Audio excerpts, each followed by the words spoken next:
Tere, hea meelega vastan küsimustele. Kui ma vastust ei tea või seda ei ole, siis ma seda ka ütlen.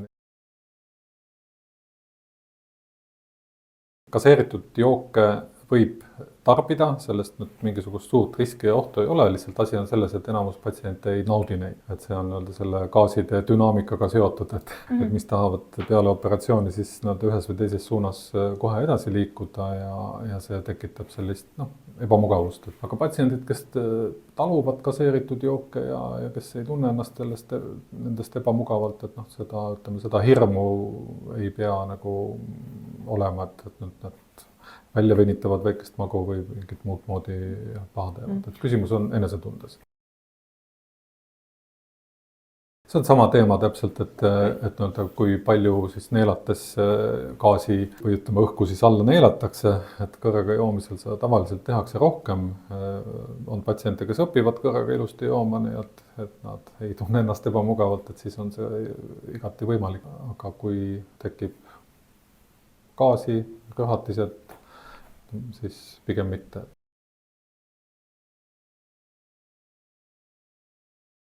See portsjoni suurus iseenesest, et seda ei maksa üle tähtsustada.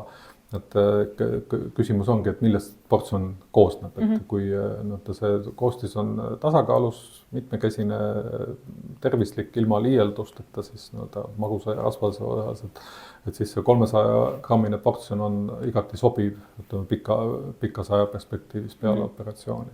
Et kartma ei pea isegi võib-olla, kui ma ei tea, arbuusi sööd mõnikord, ütleme pool kilo võib-olla isegi. See sõltub väga palju ka sellest toidu konsistentsist, et mida süüakse, et mõned toiduained lihtsalt libisevad kiiremini läbi ja nende puhul võib-olla, kui nad endaga palju kaloreid kaasa viivad, arbuus siia ei kuulu ka, aga siis peaks kartma, et kui arbuusi asemel oleks, mis iganes jäätis näiteks, siis ma oleksin mures, aga muidu, kui me sellist normaalset tahket toitu sööme, et siis 300-grammine portsjon ei ole see, et mida iseenesest peaks mille pärast mures olema. Jah, me teeme seda patsientidel, kelle kaalulangus peale operatsiooni kas ei vasta ootustele või sellele, mida me prognoosime, või siis patsientidel, kellel aastaid peale esmast operatsiooni kehakaal on tõusma hakanud. Ja ühesõnaga, see on tavapraktika, et siin ei ole selles mõttes tegemist, ei ole mingi eksperimentaalse kombineerimisega ja selline keskmine kaalulangus, mida me sellistel patsientidel näeme, on umbes 10% kehakaalust. Siis näiteks 90 kilo kaaluval patsiendil siis kuskil 9–10 kilo, mida me ravimitest võime eeldada. Aga kui näiteks minul on umbes 1,5 aastat operatsioonist mööda, ütleme, et tegelikult võiks ülekaalu veel on, et kas kui ma näiteks tahaks seda katsetada, kas peakski siis teiega konsulteerima või perearstiga või? Peale operatsiooni ravimite kasutamise näidustused on täpselt nii nagu kõigil teistel kaalulangetusravimite puhul, et kui on kehamassi indeks ka peale operatsiooni 30 või rohkem või siis 27 koos mingisuguse kaasuva haigusega, et siis ravimeid võib kaaluda, et seda võib teha nii perearst kui võib ka meie poole pöörduda. Et see on tavapraktika, et see 2 head meetodit me saame omavahel kombineerida. Ja mingeid hullemaid kõrvalmõjusi ei pea kartma, kui on operatsioon olnud, võrreldes nendega, kellel võib-olla ei ole operatsiooni olnud? Enamus ravimitega seotud kõrvalmõjudest on seotud siis seedetrakti sümptomitega ja neid esineb samamoodi opereeritud patsientidel ja mitte opereeritud patsientidel, siin vahet ei ole.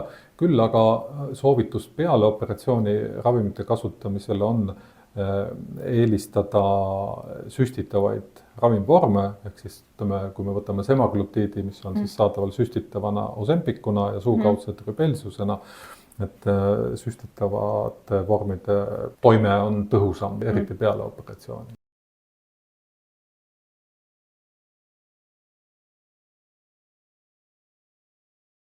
Nagu ma ütlesin, et selle jõutreeningu mõte, see näite, mille sa tõid, et selle mõte ongi lihasmassi säilitamine ja see on see, mida siis võib-olla selline kardio või kõndimine ainuüksi ei võimalda, nii et ütleme siit juba see soovituse suund on siis selle jõutrenni suunas, et kõndimine on kahtlemata hea, eks, ja see on lihtsasti kättesaadav ja kui jälle uuringuid vaadata, et siis soovitus tuuakse, et vähemalt 8000 sammu päevas, eks, võiks see kõndimise aktiivsus olla, kui seda nüüd sammudes mõõta.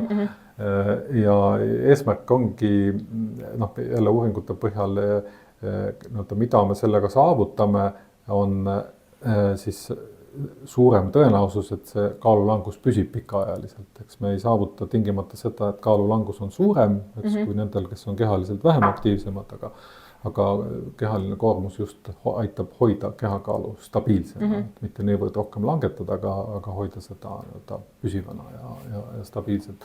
Ja liikumisel, lähme kaalust kaugemale, on ju palju muid positiivseid tervise mõjusid, et nii kehalise kui vaimse tervise aspektis, et kindlasti neid ei maksa ära unustada.